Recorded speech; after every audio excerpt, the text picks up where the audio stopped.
السلام علیکم ورحمۃ اللہ.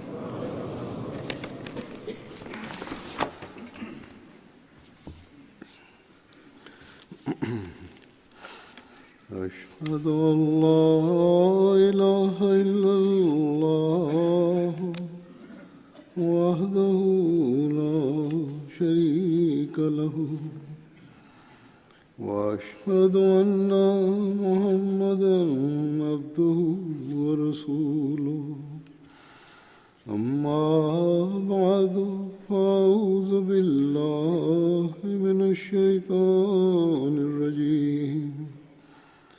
بسم الله الرحمن الرحيم. الحمد لله رب العالمين الرحمن الرحيم مالك يوم الدين. إياك نعبد وإياك نستعين. اهدنا الصراط المستقيم صراط الذين أنعمت عليهم غير المغضوب عليهم ولا الضالين.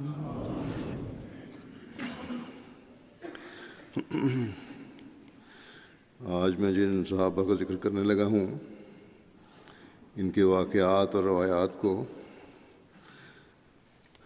تاریخ نے تفصیل سے محفوظ نہیں کیا.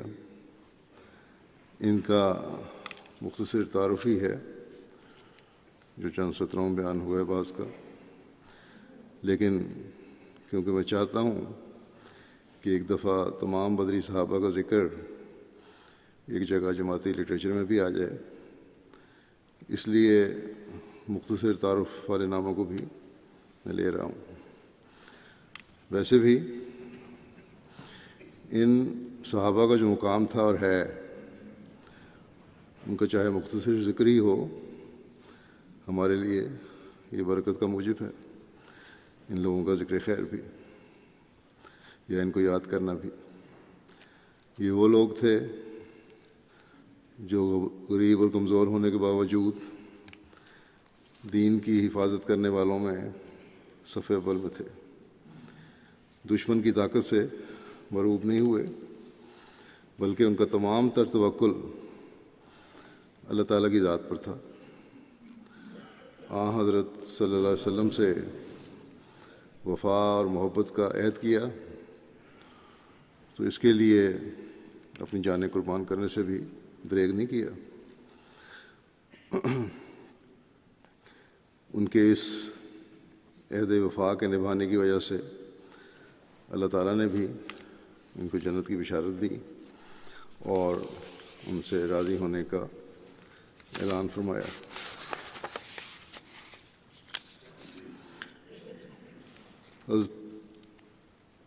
حضرت عبدالرب بن حق بن اوس ایک صحابی تھے. ان کے بارے میں ایک سے زائد آراء ہیں. بعض نے عبدالرب اور بعض نے عبداللہ لکھا ہے. ابن اسحاق کے نزدیک ان کا نام عبداللہ بن حق، جبکہ ابن عمارہ کے مطابق عبد رب بن حق ہے. ان کا تعلق بنو خزرج کے خاندان بنو ساعدہ سے تھا اور آپ غزوہ بدر میں شامل ہوئے تھے. پھر حضرت سلمہ بن ثابت ہیں. ان کا پورا نام سلمہ بن ثابت بن وقش ہے. حضرت سلمہ غزوہ بدر میں شریک ہوئے. غزوہ احد میں ابو سفیان نے حضرت سلمہ بن ثابت کو شہید کیا تھا. حضرت سلمہ کے والد حضرت ثابت بن وقش اور چچا حضرت رفاع بن وقش اور ان کے بھائی حضرت عمر بن ثابت بھی غزوہ احد میں شہید ہوئے تھے. اس خاندان کے بہت سارے افراد غزوہ احد میں شریک ہوئے. ان کی والدہ کا نام لیلہ بنت یمان تھا، جو حذیفہ بن یمان کی بہن تھیں۔ پھر حضرت سنان بن سیفی ہیں، ان کا تعلق خزرج کی شاخ بنو سلمہ سے تھا۔ ان کی والدہ کا نام نائلہ بنت قیس تھا، ایک بیٹا بھی تھا ان کا مسعود۔ 1290 میں مصعب بن عمیر کی تبلیغی مساعی کے نتیجے میں انہوں نے اسلام قبول کیا۔ یہ بیعت عقبہ ثانیہ کے موقع پر دیگر 70 انصار کے ساتھ شامل ہوئے اور غزوہ بدر اور احد میں شریک ہوئے۔ غزوہ خندق میں بھی شریک تھے اور اس میں آپ کو شہادت نصیب ہوئی۔ پھر حضرت عبداللہ بن عبد مناف ہیں، ان کا تعلق قبیلہ بنو نعمان سے تھا۔ ابو یحییٰ ان کی کنیت تھی۔ ان کی والدہ کا نام حمیمہ بنت عبید تھا۔ ان کی ایک بیٹی تھیں، ان کا نام بھی حمیمہ تھا، جن کی والدہ کا نام ربیع بنت طفیل تھا۔ غزوہ بدر اور احد میں شریک ہوئے۔ یا پھر حضرت محرج بن عامر بن مالک ہیں، ان کی وفات غزوہ احد کے لیے نکلنے والی صبح کے وقت ہوئی۔ ان کا پورا نام محرز بن عامر تھا۔ ان کا تعلق بنو عدی بن نجار سے تھا۔ ان کی والدہ کا نام سودا بنت خیثمہ بن حارث تھا اور ان کا تعلق اوس قبیلے سے تھا۔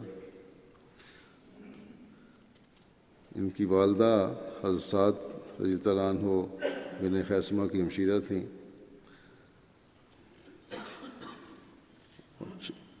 ان کے بارے میں لکھا ہے کہ ام سہل بنت ابی خارجہ سے آپ کی اولاد اسماء اور کلثم تھیں۔ آپ نے غزوہ بدر میں شرکت کی۔ جس دن حضور صلی اللہ علیہ وسلم نے غزوہ احد کے لیے نکلنا تھا، اس دن صبح کے وقت ان کی وفات ہو گئی تھی۔ ان کا شمار ان لوگوں میں کیا گیا ہے جو غزوہ احد میں شامل ہوئے تھے، کیونکہ نیت تھی شامل ہونے کی، اس لیے آن صلی نے ان کو شمار فرمایا شامل ہونے والوں میں۔ حضرت عائض بن مائس ہیں، انصاری صحابی، ان کا نام عائض بن مائس تھا۔ ان کا تعلق انصار کے قبیلہ بنو زریق سے تھا۔ رسول اللہ صلی اللہ علیہ وسلم نے آپ کو ان کی مواخات حضرت ثعیبۃ بن حرملہ سے کروائی۔ آپ اپنے بھائی حضرت معاذ بن مائس کے ساتھ غزوہ بدر میں شریک ہوئے۔ رسول اللہ صلی اللہ علیہ وسلم کے ساتھ تمام غزوات میں شامل ہوئے۔ حضرت عائض بن مائس بئر معونہ اور غزوہ خندق میں شریک ہوئے اور رسول اللہ صلی اللہ علیہ وسلم کے ساتھ تمام غزوات میں شریک تھے۔ حضرت ابوبکر کے دور خلافت میں 12 ہجری میں جنگ یمامہ میں شہید ہوئے۔ پھر حضرت عبداللہ بن سلمہ بن مالک انصاری ہیں۔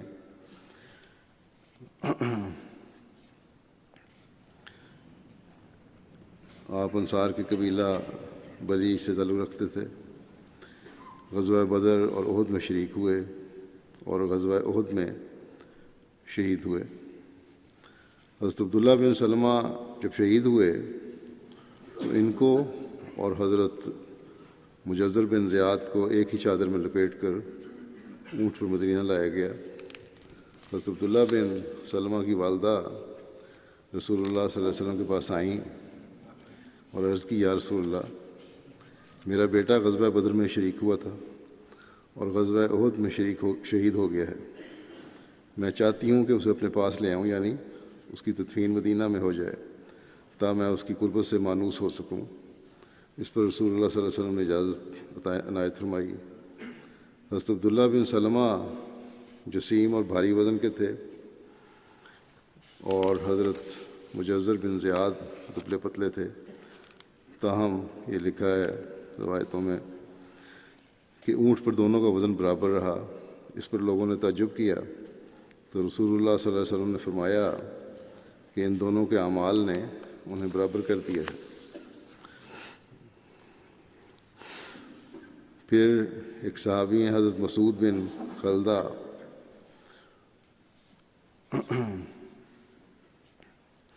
ان کا نام مسعود بن خلدہ تھا اور بعض روایات میں مسعود بن خالد بیان ہوا ہے۔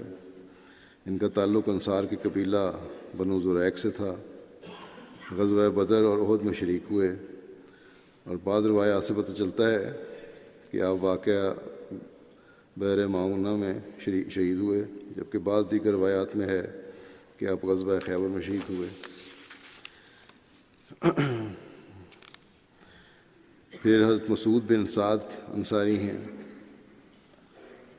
حضرت مسعود کا تعلق انصار کے قبیلہ بنو زریق سے تھا۔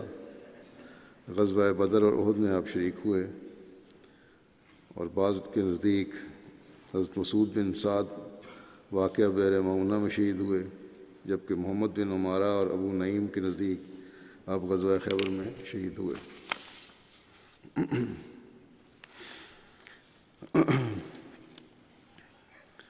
پھر ایک صحابی ہیں حضرت زید بن اسلم، انصاری ہیں یہ بھی۔ حضرت زید بن اسلم کا تعلق انصار کے قبیلہ بنو اجلان سے تھا۔ یہ غزوہ بدر اور احد میں شامل ہوئے، اور حضرت ابوبکر کے دور خلافت میں طلحہ بن خویلد الاسدی کے خلاف لڑتے ہوئے بزاخہ کے دن شہید ہوئے۔ بزاخہ نجد میں ایک چشمہ ہے جہاں مسلمانوں کی اسلامی حکومت کے باغی اور مدعی نبوت زلیحہ بن خویلد الاسدی سے جنگ ہوئی تھی۔ پھر ایک صحابی ہیں ابو المنذر یزید بن عامر، ان کا نام یزید بن عمر بھی بیان ہوا ہے۔ ان کا تعلق انصار کے قبیلہ بنو سواد سے تھا۔ بیعت عقبہ اور غزوہ بدر اور احد میں شامل ہوئے، اور ان کی اولاد مدینہ اور بغداد میں بھی تھی، اولاد کافی پھیلی ان کی۔ پھر حضرت عمر بن ثعلبہ انصاری صحابی ہیں۔ ان کا تعلق انصار کے قبیلہ بنو عدی سے تھا۔ اپنی کنیت سے زیادہ مشہور تھے۔ آپ غزوہ بدر اور احد میں شریک ہوئے۔ حضرت عمر بن ثعلبہ بیان کرتے ہیں کہ میں رسول اللہ صلی اللہ علیہ وسلم سے سیالہ مقام پر ملا اور یہاں پر اسلام قبول کیا، اور آپ نے میرے سر پر ہاتھ پھیرا۔ ان کے بیٹے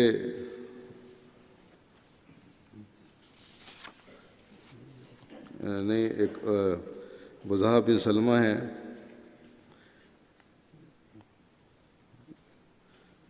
ایک صحابی، وہ اپنے والد سے روایت کرتے ہیں کہ 100 سال کی عمر میں بھی حضرت عمر بن ثعلبہ کے سر پر جس جگہ رسول کریم صلی اللہ علیہ وسلم نے ہاتھ پھیرا تھا وہاں بال سفید نہ ہوئے تھے۔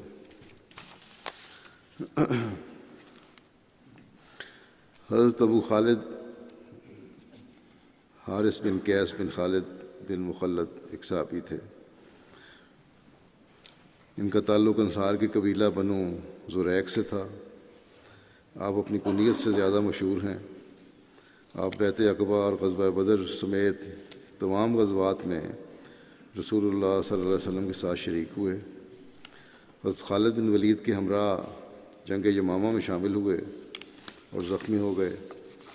زخم مندمل ہو گیا، لیکن حضرت عمر کے دور میں دوبارہ زخم پھٹ پڑا جس سے آپ کی وفات ہو گئی۔ اس لیے آپ کو جنگ یمامہ کے شہداء میں شامل کیا جاتا ہے۔ پھر ایک صحابی ہیں حضرت عبداللہ بن ثعلبہ البلوی، یہ بھی انصاری ہیں۔ ان کا نام حضرت عبداللہ بن ثعلبہ تھا۔ آپ نے غزوہ بدر اور احد میں شرکت کی۔ غزوہ بدر میں اپنے بھائی حضرت بہات بن ثعلبہ کے ساتھ شامل ہوئے۔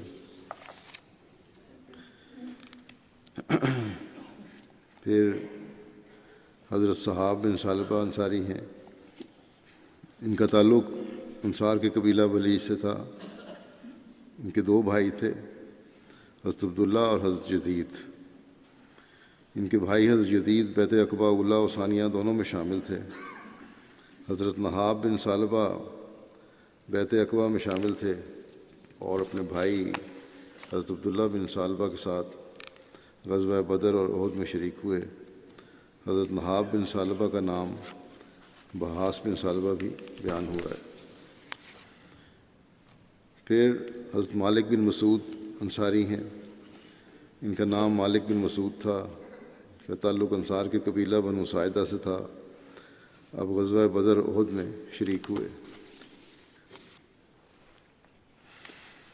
پھر عبداللہ بن قیس بن صخر انصاری ہیں، ان کا تعلق انصار کے قبیلہ بنو سلمہ سے تھا۔ آپ اپنے بھائی معبد بن قیس کے ساتھ غزوہ بدر اور غزوہ احد میں شامل ہوئے تھے۔ پھر حضرت عبداللہ بن ابس انصاری ہیں، ان کا تعلق انصار کے قبیلہ خزرج کی شاخ بنو عدی سے تھا۔ بعض نے ان کا نام عبداللہ بن عبیس بیان کیا ہے۔ یہ رسول اللہ صلی اللہ علیہ وسلم کے ساتھ غزوہ بدر اور اس کے بعد ہونے والے تمام غزوات میں شامل ہوئے۔ پھر حضرت معتب بن کشیر انصاری ہیں، بعض روایات میں آپ کا نام معتب بن بشیر بھی بیان ہوا ہے۔ ان کا تعلق انصار کے قبیلہ اوس کی شاخ بنو زبیہ سے تھا۔ حضرت معتب بن کشیر بیت عقبہ میں شامل تھے، اب غزوہ بدر اور احد میں شریک ہوئے۔ حضرت سواد بن رزن انصاری ایک صحابی ہیں، ان کا نام سواد بن رزن تھا، اور بعض روایات میں آپ کا نام اسود بن رزن اور سواد بن زریق بھی بیان ہوا ہے۔ یہ غزوہ بدر اور احد میں شریک ہوئے۔ پھر حضرت معتب بن عوف صحابی تھے۔ حضرت معتب بن عوف کا تعلق قبیلہ بنو خزاعہ سے ہے، یہ بنو مخزوم کے حلیف تھے۔ آپ کو معتب بن الحمراء بھی کہا جاتا ہے۔ آپ کی کنیت ابو عوف ہے۔ حضرت معتب بن عوف دوسری ہجرت حبشہ میں شامل تھے۔ جب حضرت معتب بن عوف نے مکہ سے مدینہ ہجرت کی تو آپ حضرت مبشر بن عبد المنذر کے ہاں ٹھہرے۔ مواخات مدینہ کے وقت حضور صلی اللہ علیہ وسلم نے حضرت ثعلبہ بن حاطب انصاری کے ساتھ آپ کی مواخات کروائی تھی۔ حضرت معتب بن عوف غزوہ بدر، احد، خندق سمیت تمام غزوات میں حضور صلی اللہ علیہ وسلم کے ہمراہ شامل ہوئے۔ حضرت معتب بن عوف کی وفات 57 ہجری میں بعمر 78 سال ہوئی۔ پھر حضرت بجیر بن ابی بجیر ہیں۔ حضرت بجیر بن ابی بجیر غزوہ بدر اور احد میں شریک تھے۔ ان کے بارے میں بس اتنا ہی لکھا گیا۔ پھر حضرت عامر بن بکیر تھے۔ حضرت عامر بن بکیر کا تعلق قبیلہ بنو سعد سے تھا۔ حضرت عامر غزوہ بدر میں شریک ہوئے اور آپ کے ساتھ آپ کے بھائی حضرت ایاس بن بکیر، حضرت عاقل بن بکیر اور حضرت خالد بن بکیر غزوہ بدر میں شامل ہوئے، اور یہ سب بعد کے غزوات میں بھی شامل ہوئے۔ ان سب بھائیوں نے دار ارقم میں اسلام قبول کیا تھا۔ حضرت عامر بن بکیر جنگ یمامہ والے دن شہید ہوئے تھے۔ پھر حضرت عمر بن سراقہ بن المعتمر ہیں۔ ان کا پورا نام حضرت عمر بن سراقہ بن معتمر جیسا کہ میں نے کہا ہے۔ حضرت عثمان کے دور خلافت میں ان کی وفات ہوئی تھی۔ ان کی والدہ کا نام قدامہ بنت عبداللہ بن عمر تھا۔ بعض کے نزدیک ان کی والدہ کا نام آمنہ بنت عبداللہ بن عمیر بن احیب تھا۔ حضرت عمر بن سراقہ کا تعلق قبیلہ بنو عدی سے تھا، اور حضرت عبداللہ بن سراقہ آپ کے بھائی تھے۔ حضرت عمر بن سراقہ اپنے بھائی حضرت عبداللہ کے ساتھ ہجرت کر کے مدینہ آئے تو حضرت رفاع بن عبد المنذر انصاری نے آپ کو اپنے ہاں ٹھہرایا۔ حضور صلی اللہ علیہ وسلم نے حضرت عمر بن سراقہ کی حضرت سعد بن زید کے ساتھ مواخات قائم فرمائی۔ حضرت عمر بن سراقہ نے غزوہ بدر، احد، خندق سمیت تمام غزوات میں شرکت کی۔ حضرت عامر بن ربیعہ روایت کرتے ہیں کہ حضرت صلی اللہ علیہ وسلم نے ہمیں سریہ نخلا پر بھیجا اور ہمارے ساتھ حضرت عمر بن سراقہ بھی تھے۔ آپ کا جسم دبلا اور قد لمبا تھا۔ دوران سفر حضرت عمر بن سراقہ پیٹ پکڑ کر بیٹھ گئے، کیونکہ کھانے پینے کا وہاں تھا کوئی نہیں، بھوک کی شدت کی وجہ سے چل نہیں سکتے تھے۔ کہتے ہیں ہم نے ایک پتھر لے کر آپ کے پیٹ کے ساتھ کس کر باندھ دیا، پھر آپ ہمارے ساتھ چلنے لگے۔ پھر ہم عرب کے ایک قبیلہ میں پہنچے تو قبیلے والوں نے ہماری ضیافت کی۔ اس کے بعد پھر آپ چل پڑے۔ اس سے مزاح بھی تھی صحابہ میں۔ تو وہاں سے کھانا کھانے کے بعد جب چل پڑے تو حضرت عمر بن سراقہ کہنے لگے کہ پہلے میں سمجھتا تھا کہ انسان کی دونوں ٹانگیں اس کے پیٹ کو اٹھاتی ہیں، لیکن آج مجھے معلوم ہوا ہے کہ اصل میں پیٹ ٹانگوں کو اٹھاتا ہے۔ خالی پیٹ ہو تو آدمی چل نہیں سکتا۔ حضرت عمر نے آپ کو خیبر کی زمین کا ایک حصہ عطا فرمایا تھا۔ حضرت عمر رضی اللہ تعالیٰ عنہ بن سراقہ کی وفات، جیسا کہ میں نے کہا، حضرت عثمان کے دور خلافت میں ہوئی۔ پھر حضرت ثابت بن حزال ایک صحابی ہیں، ان کا تعلق خزرج کی شاخ بنو عمر بن عوف سے تھا۔ غزوہ بدر، احد، خندق سمیت تمام غزوات میں حضرت صلی اللہ علیہ وسلم کے ساتھ شریک ہوئے۔ 12 ہجری کو حضرت ابوبکر کے دور خلافت میں ہونے والی جنگ یمامہ میں شہید ہوئے۔ پھر حضرت صبیح بن قیس ہیں،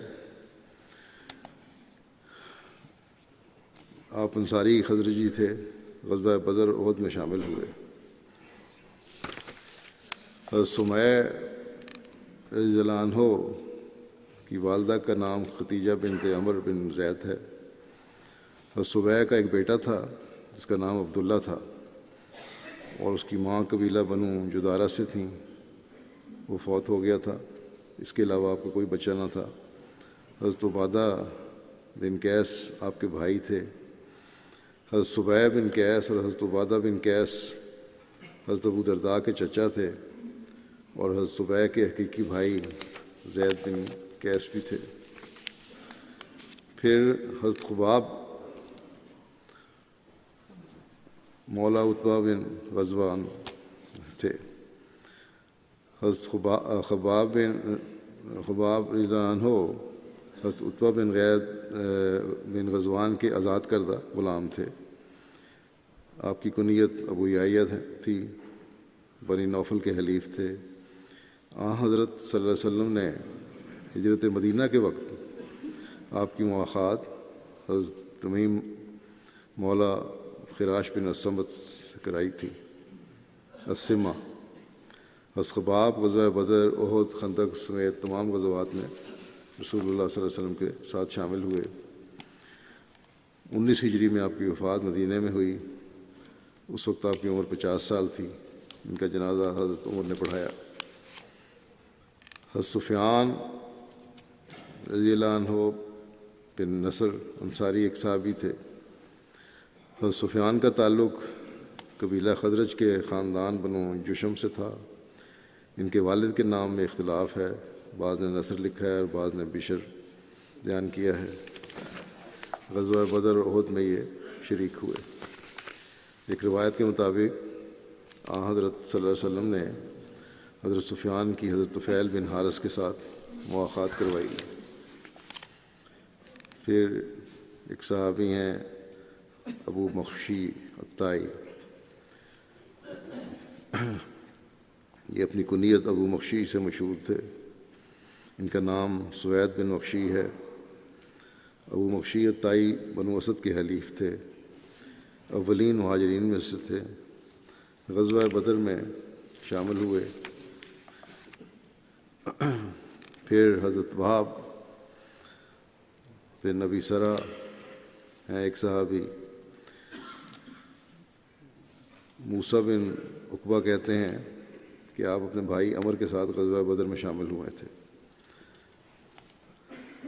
حیثم بن عدی نے ان کا ذکر مہاجرین حبشہ میں کیا ہے۔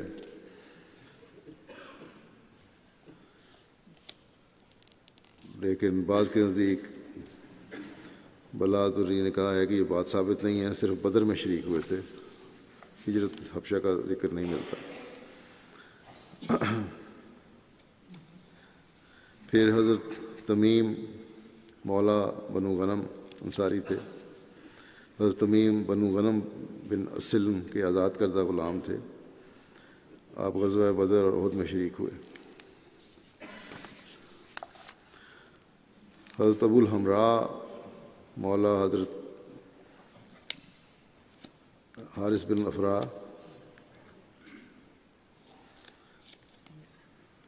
یہ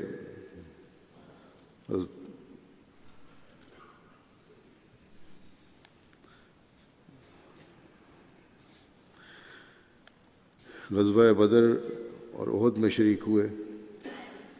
غزوہ بدر میں حضرت معاذ، حضرت عوف اور حضرت معوذ اور ان کے آزاد کردہ غلام ابو الحمراء کے پاس ایک اونٹ تھا جس پر باری باری سوار ہوتے تھے۔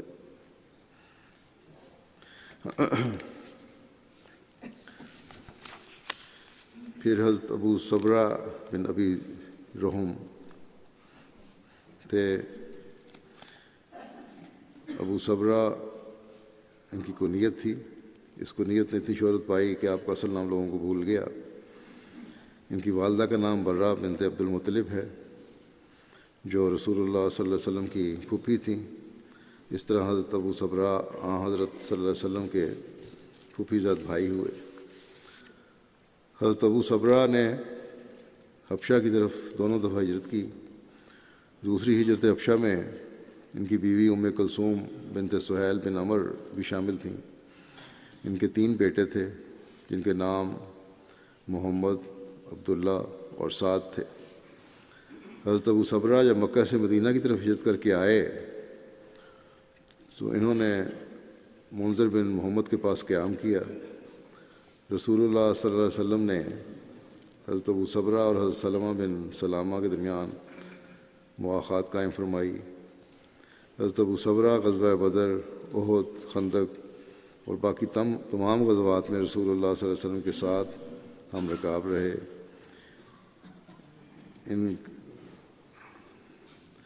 آپ حضرت صلی اللہ علیہ وسلم کی وفات کے بعد مکے جا کر آباد ہو گئے تھے، پھر مدینہ چلے گئے۔ حضرت ابو صبرہ نے حضرت عثمان کے زمانہ خلافت میں وفات پائی۔ پھر حضرت ثابت بن عمر بن زید ہیں۔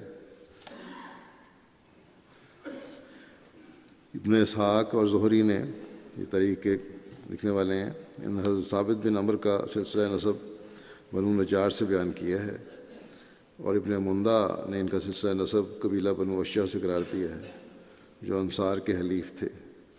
غزوہ بدر میں یہ شامل ہوئے تھے اور غزوہ احد میں شہادت پائی۔ پھر حضرت ابو العاور بن الحارث ہیں۔ حضرت ابو العاور بن حارث کے نام کے بارے میں اختلاف ہے۔ ابن اسحاق کہتے ہیں کہ ابو العاور کا نام کعب ہے، جبکہ ابن عمارہ کے نزدیک ان کا نام حارث بن ظالم ہے۔ آپ کے چچا کا نام کعب تھا۔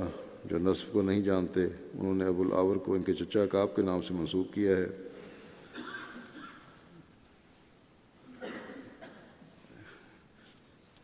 ابن شام بھی یہی کہتے ہیں۔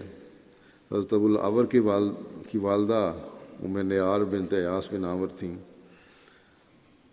ان کا تعلق انصار کے قبیلہ خزرج کی شاخ بنو عدی بن نجار سے تھا۔ غزوہ بدر اور احد میں یہ شریک ہوئے۔ پھر حضرت ابس بن عامر بن عدی ہیں۔ ابن اسحاق نے آپ کا نام ابس بیان کیا ہے اور موسیٰ بن عقبہ نے آپ کا نام ابسی بیان کیا ہے۔ ان کی والدہ کا نام ام البنین بنت زہیر بن ثعلبہ تھا۔ ان کا تعلق انصار کے قبیلہ خزرج کے خاندان بنو سلمہ سے تھا۔ حضرت ابس اب ان 70 انصار صحابہ میں شامل تھے جو بیعت عقبہ میں حاضر تھے، اور آپ غزوہ بدر اور غزوہ احد میں شریک ہوئے۔ پھر حضرت ایاس بن بکیر ہیں، ان کو ابن ابی بکیر بھی کہا جاتا تھا۔ آپ قبیلہ بنو سعد بن لیث سے تھے جو بنو عدی کے حلیف تھے۔ حضرت عاقل، حضرت عامر، حضرت ایاس اور حضرت خالد نے اکٹھے دار ارقم میں اسلام قبول کیا تھا۔ حضرت ایاس اور ان کے بھائیوں حضرت عاقل اور حضرت خالد اور حضرت عامر نے اکٹھی ہجرت کی اور مدینہ میں رفاع بن عبد المنذر کے ہاں قیام کیا۔ ان کے والدہ کی طرف سے 3 بھائی اور بھی تھے، یہ سب کے سب غزوہ بدر میں شامل ہوئے۔ ابن یونس نے کہا ہے کہ ایاس فتح مصر میں بھی شریک تھے اور 34 ہجری میں وفات پائی، جبکہ ایک روایت کے مطابق حضرت ایاس نے جنگ یمامہ میں شہادت پائی۔ ان کے بھائی حضرت معاذ اور حضرت معوذ اور حضرت عاقل غزوہ بدر میں، جبکہ حضرت خالد واقعہ رجی میں اور حضرت عامر جنگ یمامہ میں شہید ہوئے۔ حضرت عامر کے متعلق ایک روایت یہ ہے کہ آپ نے بئر معونہ میں شہادت پائی۔ حضرت ایاس بن بکیر غزوہ بدر، غزوہ احد، غزوہ خندق اور باقی تمام غزوات میں نبی کریم صلی اللہ علیہ وسلم کے ہمراہ رہے۔ آپ سابقین اسلام میں سے تھے اور ابتدائی ہجرت کرنے والوں میں سے تھے۔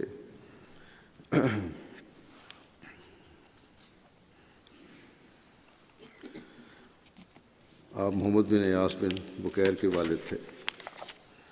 رسول کریم صلی اللہ علیہ وسلم نے حضرت ایاس بن بکیر اور حضرت حارث بن خزمہ کے درمیان مواخات قائم فرمائی تھی۔ یہ شاعر بھی تھے۔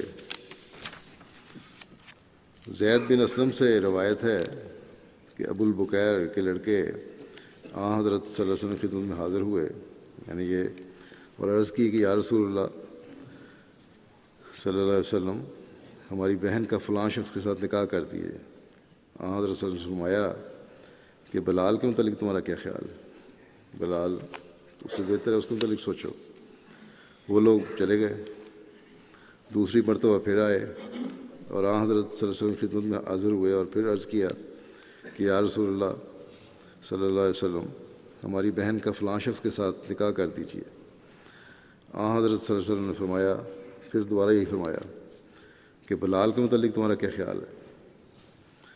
پھر وہ لوگ پھر چلے گئے سوچنے کے لیے، پھر وہ لوگ تیسری مرتبہ حضرت صلی اللہ علیہ وسلم کی خدمت میں حاضر ہوئے اور عرض کی، پھر یہی عرض کی کہ ہماری بہن کا فلاں شخص کے ساتھ نکاح کر دیجیے۔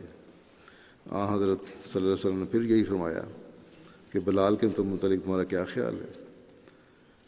اور پھر فرمایا کہ ایسے شخص کے متعلق تمہارا کیا خیال ہے جو اہل جنت میں سے ہے؟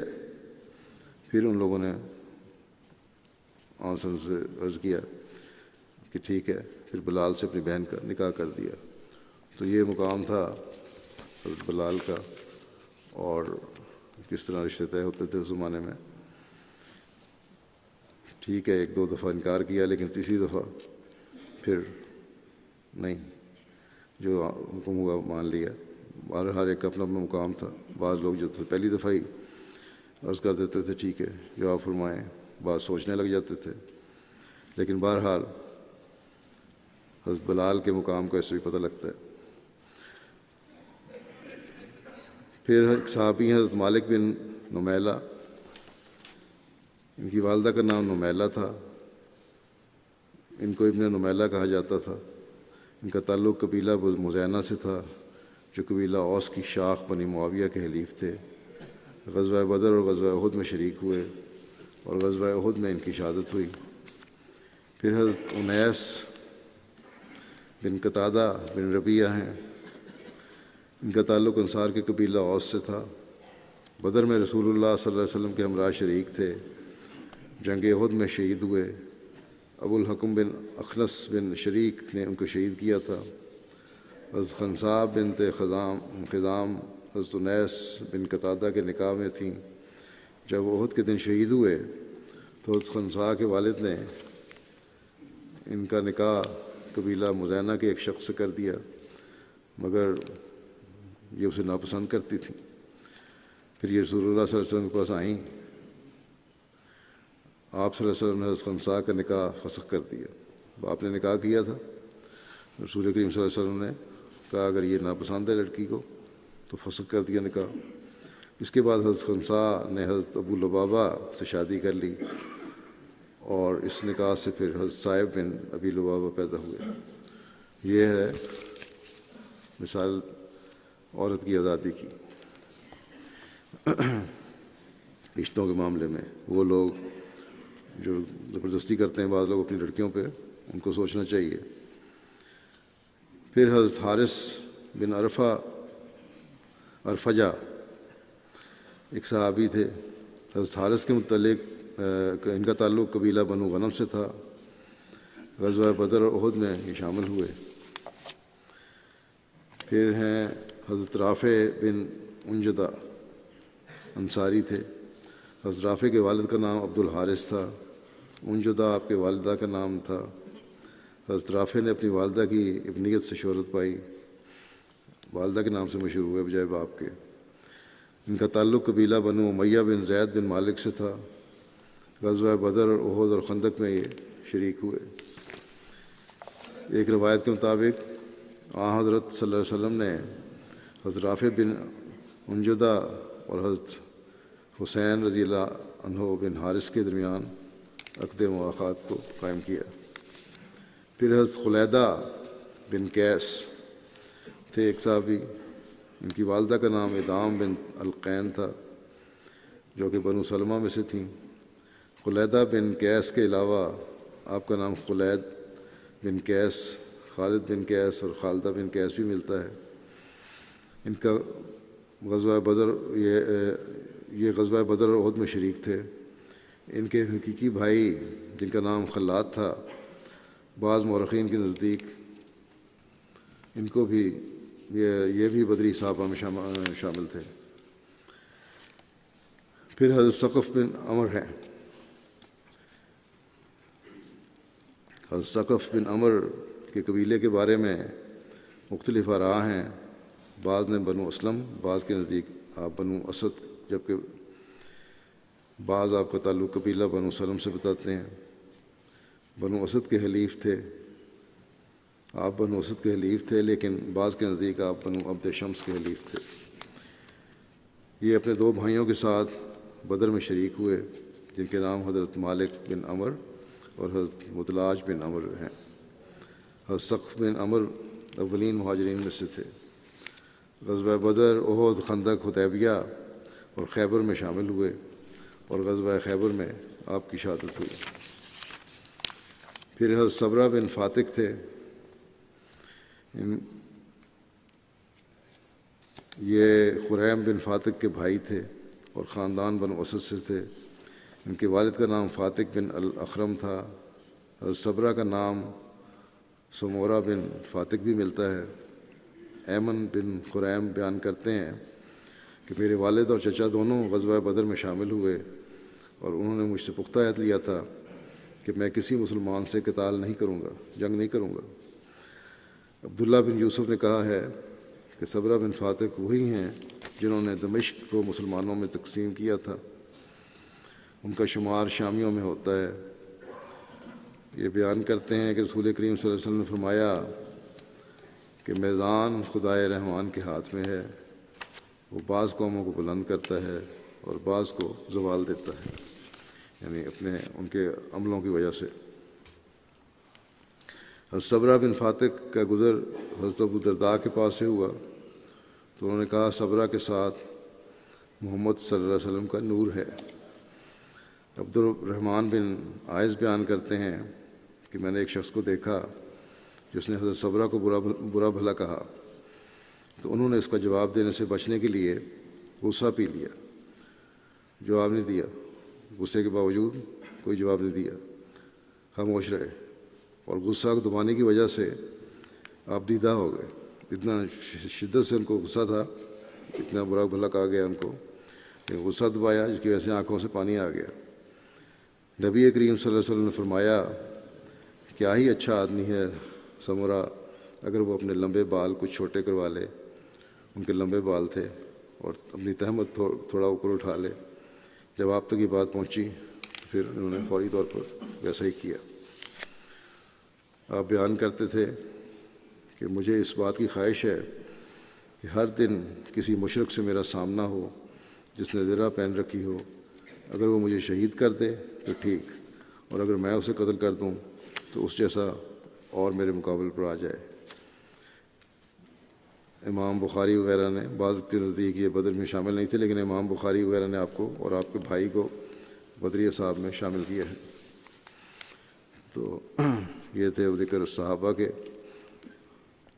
اب جمعے کے بعد میں 2 جنازے غائب بھی پڑھاؤں گا، جن میں سے پہلا جنازہ ہے مکرم انکو عدنان اسماعیل صاحب، صدر جماعت ملیشیا کا۔ 8 اکتوبر کو 74 سال کی عمر میں ان کی وفات ہوئی۔ انا للہ و انا الیہ راجعون۔ ان کے والد ابتدائی احمدیوں میں سے تھے، جنہوں نے 1956 میں سنگاپور کے مبلغ مکرم مولانا محمد صادق صاحب اور سنگاپور جماعت کے پہلے صدر محمد سالکین صاحب کے ذریعے بیعت کی تھی۔ ان کے والد ملیشیا کی ایک اسٹیٹ جوہور کے مفتی تھے اور ننیال کی طرف سے اس اسٹیٹ کے بادشاہ کے رشتہ دار تھے۔ احمدی ہونے کے بعد ان کو گورنمنٹ کے ایک دوسرے شعبوں میں ٹرانسفر کر دیا گیا تھا۔ 1968 میں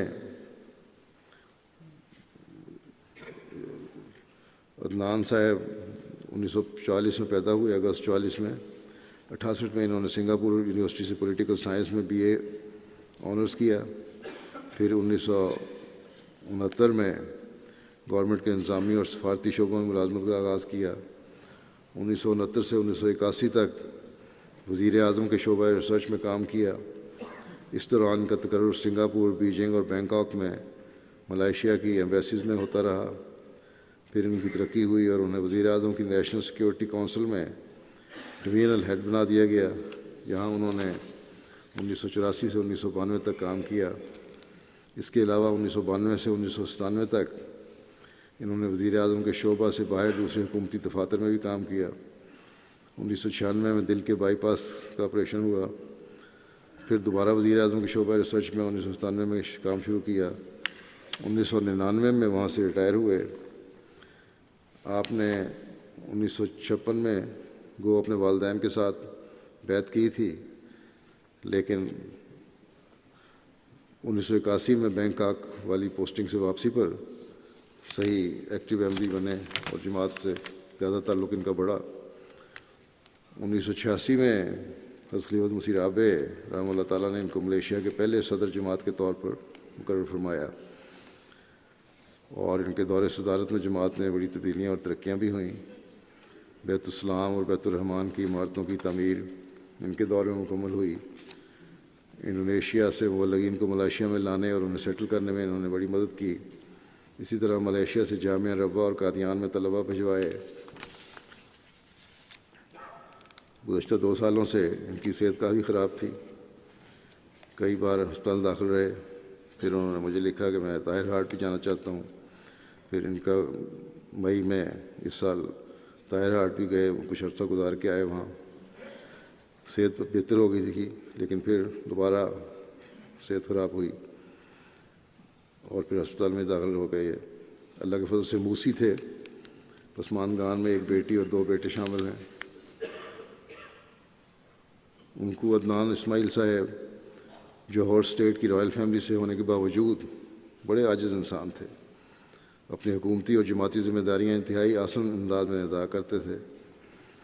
مرکز بھجوائی جانے والی رپورٹس پر باریک پہلوؤں کا خیال رکھتے اور اکثر جماعتی امور کی انجام دہی کے لیے رات تک دفتر میں کام کرتے رہتے۔ جماعتی عہدیداران، کارکنان، احباب جماعت اور خاص کر مبلغین سے انتہائی اچھا سلوک تھا ان کا۔ بچوں کے حوالے سے خصوصی توجہ تھی، یعنی جماعت کے بچے، اور ان کی تعلیم و تربیت کی فکر میں رہتے تھے، اور یہی کہتے تھے کہ جماعت کا مستقبل ہیں۔ ان کی اہلیہ کا کہنا ہے کہ آپ ہمیشہ جماعت میں بچوں کے لیے اعلیٰ تعلیم پر زور دیتے اور ہمیشہ جماعتی ترقی کے بارے میں سوچتے تھے۔ وفات کے دن ہسپتال میں کوئی ایمبولینس فارغ نہیں تھی تو میت کو مسجد میں لے جانے کے لیے ٹرانسپورٹ میسر نہیں تھی. جماعت کے ممبر نے ایک چینی رضاکار سے رابطہ کیا، کوان چی صاحب سے، جو اپنی گاڑی پر ایمبولینس چلاتے تھے اور لوگوں کی میتیں منتقل کرنے میں مدد کرتے تھے. اس چینی آدمی نے اپنی فیس بک پہ ذکر کیا کہ اس میت کو لے جانے میں اسے عجیب غیر معمولی تجربہ ہوا ہے.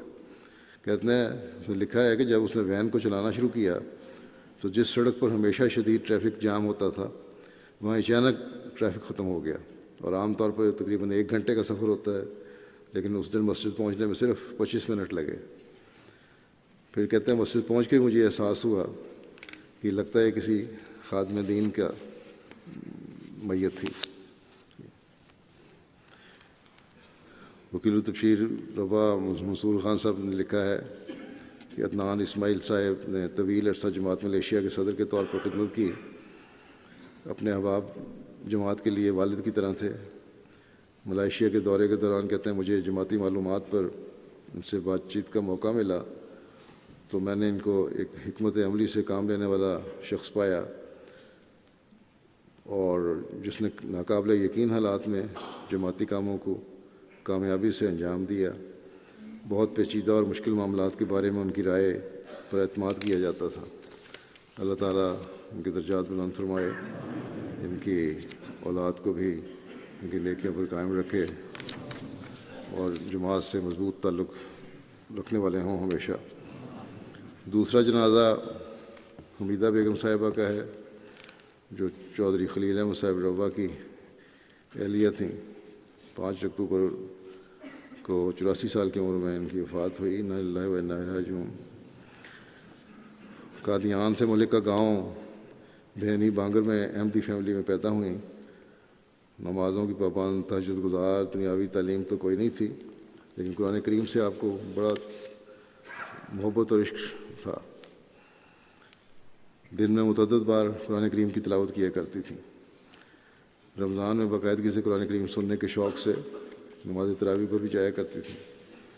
ان کی کوشش ہوتی تھی کہ جب مسجد ربا میں عورتیں جمعے پہ جایا کرتی تھیں اس وقت مسجد اقصی ربا میں نماز جمعہ پر پہنچنے والی سب سے پہلی عورت وہ ہوں، اس لیے بہت پہلے جمعے پر چلی جایا کرتی تھیں.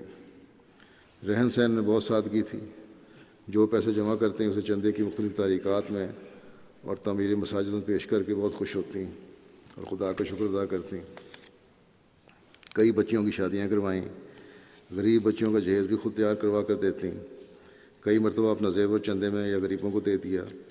ہمیشہ باقاعدگی سے غرباء کے پاس جانا ان کی سب سے بڑی خوشی ہوتی تھی. صدقہ و خیرات بہت کھلے ہاتھ سے کرتی ہیں. گھر سے کسی کو خالی ہاتھ نہ جانے دیتی. اللہ تعالیٰ کے فضل سے موسیہ تھیں. عثمان میں 2 بیٹیاں اور 8 بیٹے یادگار چھوڑے ہیں. لطیف احمد صاحب کالوں ریٹائرڈ مربی سلسلہ کی بڑی بہن تھیں، اور ان کے بڑے بیٹے ڈاکٹر مظفر چودھری صاحب، ان کو بھی وقف عارضی کی توفیق ملتی رہتی ہے. کہیں رہتے ہیں UK میں اسکنتھاپ میں. ان کے بیٹے بشارت نوید صاحب مربی سلسلہ ہیں اور آج کل جزیرہ ری یونین میں خدمت کی توفیق پا رہے ہیں. داماد ان کے حافظ عبدالعلیم صاحب بھی مربی ہیں روا میں. نواسے بھی ایک مربی ہیں اور 2 نواسے حافظ قرآن بھی ہیں. ایک پوتا ان کا یہاں UK جامعہ میں پڑھ رہا ہے. عام طور پہ مربیان کی والدہ تو میں جنازہ ان کا پڑھاتا ہوں جو مربیان میدان عمل میں ہوں اور اپنے والدین کے یا کسی والد یا والدہ کے جنازے پہ شامل نہ ہو سکتے ہوں. بشارت نبی صاحب بھی میدان عمل میں تھے اور ان کی وفات پر وہاں پہنچ نہیں سکے تھے، اس لیے ان کا بھی جنازہ غائب میں آج پڑھانے کے لیے اس لیے رکھا ہے. بشارت نوید صاحب لکھتے ہیں کہ جامعہ احمدیہ مکمل کرنے کے بعد جب میں میدان عمل میں گیا تو ایک مرتبہ گھر واپس آیا تو صبح کی نماز مسجد کے لیے مسجد نہیں جا سکا. اس پر مجھے کہنے لگیں کہ بیٹا کہ تم جب جہاں اپنی پوسٹنگ ہے وہاں ہوتے ہو جو تم تو تمہیں لوگ دیکھتے ہیں، شاید تم لوگوں کی وجہ سے مسجد میں چلے جاتے، لیکن یاد رکھو یہاں تمہیں خدا دیکھ رہا ہے، اس لیے ہمیشہ نمازوں کی توجہ رکھو اور یہ دیکھتے رہو کہ خدا تمہیں دیکھ رہا ہے۔ کہتے ہیں کہ ہم جامعہ میں پڑھ رہا تھا تو والد صاحب کی اچانک وفات ہو گئی۔ بڑے بھائی بیرون ملک جا چکے تھے، بڑی ہمت سے انہوں نے گھر کو سنبھالا۔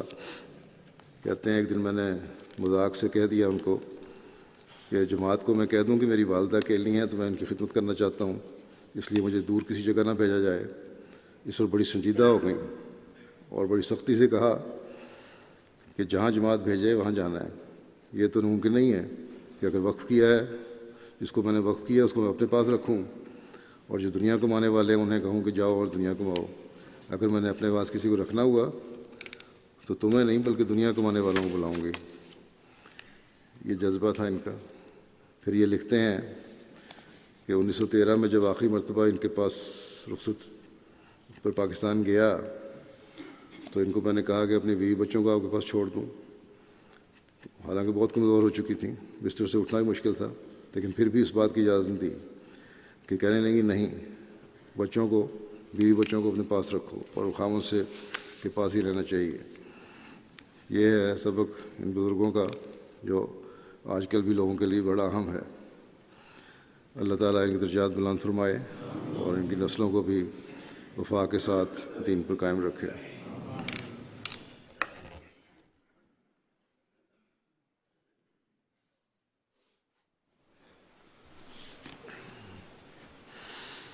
الحمد لله نحمده ونستعينه ونستغفره ونؤمن به ونتوكل عليه ونعوذ بالله من شرور أنفسنا ومن سيئات أعمالنا، من يهده الله فلا مضل له ومن يضلل فلا هادي له، ونشهد أن لا إله إلا الله ونشهد أن محمدا عبده ورسوله۔ عباد الله رحمكم الله، إن الله يأمر بالعدل والإحسان وإيتاء ذي القربى وينهى عن الفحشاء والمنكر والبغي، يعظكم لعلكم تذكرون۔ اذكروا الله يذكركم وادعوه يستجب لكم ولذكر الله أكبر۔